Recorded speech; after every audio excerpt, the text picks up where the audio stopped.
جو بات آپ سے آج کرنی ہے، اس بات کا جواب میں آپ سے دلیل کے ساتھ چاہتا ہوں۔ کمنٹ سیکشن میں نہ تو آپ کوئی اپنی عقلی دلیل پیش کریں اور نہ ہی کچھ ایسے الفاظ بولیں جو الفاظ ٹھیک نہ ہو، بہتر نہ ہو، یا بدتمیزی ہو یا بد تہذیبی ہو۔ مقصد کہنے کا یہ ہے کہ حضرت امام زین العابدین رضی اللہ تعالیٰ عنہ جو کربلا کے میدان میں بس وہی بحیات تھے مردوں میں، حضرت امام زین العابدین رضی اللہ تعالیٰ عنہ، اور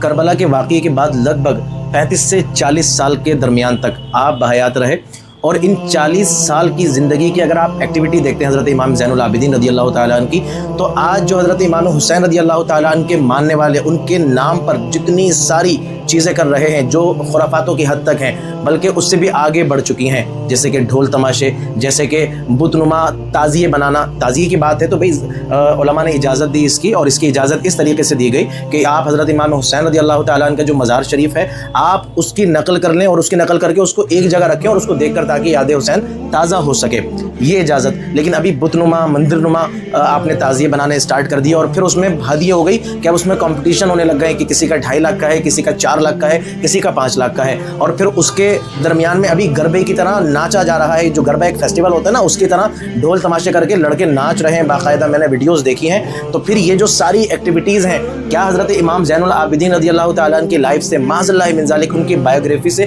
کیا ایک بھی ایسی ایکٹیویٹی ملتی ہے؟ تو آپ کو ایک بھی ایسی ایکٹیویٹی نہیں ملے گی۔ انہوں نے پوری زندگی حضرت امام حسین کو کیسے یاد کیا، حضرت امام حسین رضی اللہ تعالیٰ عنہ کا کیسے ذکر کیا، یا پھر کربلا میں شہید ہونے والے تمام شہداء کو کس طریقے سے آپ یاد کرتے تھے۔ اگر آپ ان کی ایکٹیویٹی کو چیک کریں گے تو ان ساری خرافاتوں سے، معاذ اللہ یہ خرافات تو اس میں ان کی زندگی سے، اس نام کا تو میں سمجھتا ہوں کہ اس نام کو ان کی زندگی کے ساتھ جوڑنا بھی نہیں چاہیے۔ تو پھر آج کون سی دلیل ہے، کون سا ریفرنس ہے، آپ کیوں پریفر کر رہے ہیں خرافاتوں کو امام حسین کے نام پر؟ خرافاتوں کی حد تو یہ ہے کہ حضرت امام حسین رضی اللہ تعالیٰ عنہ کی جو ایک فائٹ تھی، جو آپ نے یزید کے خلاف مورچہ کھولا تھا، تو اس میں بھی آپ کا جو ویژن اور آپ کا جو مشن تھا وہ یہی تھا کہ یزید